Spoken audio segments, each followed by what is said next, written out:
साथियों नमस्कार। मैं आपके सामने आज की कुछ मुख्य खबरें पेश करना चाहता हूं। कृपया इन्हें ध्यान से सुनें। अयोध्या में श्री राम जन्मभूमि तीर्थ क्षेत्र ट्रस्ट के महासचिव श्री चंपत राय ने बताया कि रामलला की मूर्ति के 3 मूर्तिकारों को 75-75 लाख रुपए दिए गए हैं। इनमें गर्भगृह में स्थापित रामलला की मूर्ति के मूर्तिकार का नाम श्री अरुण योगीराज है तथा 2 अन्य वैकल्पिक मूर्तियों के मूर्तिकार श्री गणेश भट्ट एवं सत्यनारायण पांडे शामिल। मशहूर डायबिटोलॉजिस्ट राजीव कोविल ने एक जानकारी दी है जो एक बहुत ही महत्वपूर्ण जानकारी है।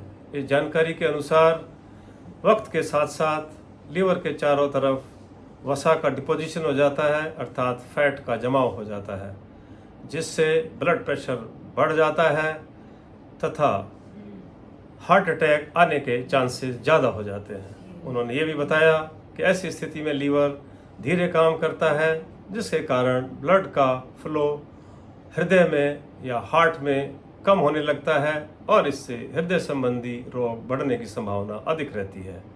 इसके लिए उन्होंने बताया कि हमें फैटी वस्तुएं कम खानी चाहिए, तली हुई चीज़ें कम खानी चाहिए, वसायुक्त चीज़ों का सेवन बहुत ही कम करना चाहिए तथा नित्य प्रति व्यायाम करना आवश्यक है।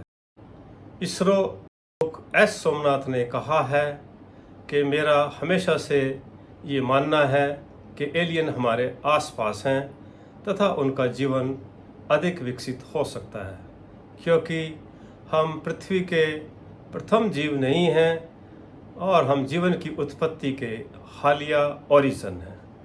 उन्होंने आगे कहा कि ब्रह्मांड में इसमें कोई संशय नहीं है कि कई जगह अधिक विकसित जीवन है।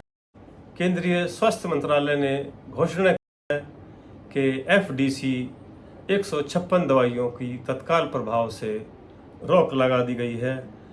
इन दवाइयों को फिक्स डोज कॉम्बिनेशन वाली दवाइयाँ कहते हैं। ये ऐसी दवाइयाँ हैं जिन्हें एक निश्चित डोज में कुछ कॉम्बिनेशन के रूप में ही दिया जाता है। इनमें कई प्रचलित दवाइयाँ हैं।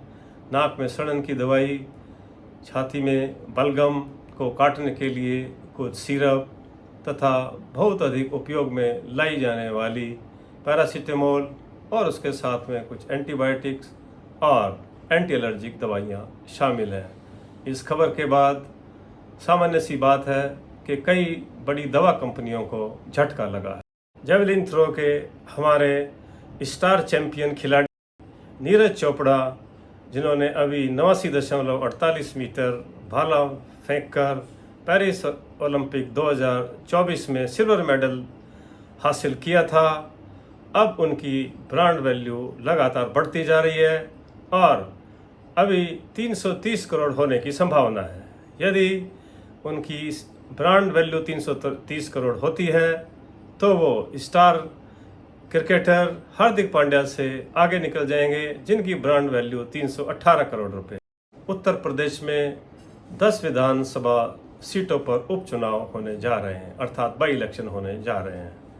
इसी सिलसिले में यूपी के मुख्यमंत्री योगी आदित्यनाथ ने आरएसएस के संयुक्त महासचिव श्री अरुण कुमार से मुलाकात की और इन दोनों की बैठक चली। बैठक के बाद उनके करीबियों ने ये सूचना दी कि चीफ मिनिस्टर योगी आदित्यनाथ ने ये स्पष्ट किया है कि सभी 10 उम्मीदवारों की अंतिम रूपरेखा, सभी 10 उम्मीदवारों का फाइनल लिस्ट तथा चुनावी रणनीति और पार्टी के नेताओं की नियुक्ति करने के लिए उन्हें पूरी छूट चाहिए।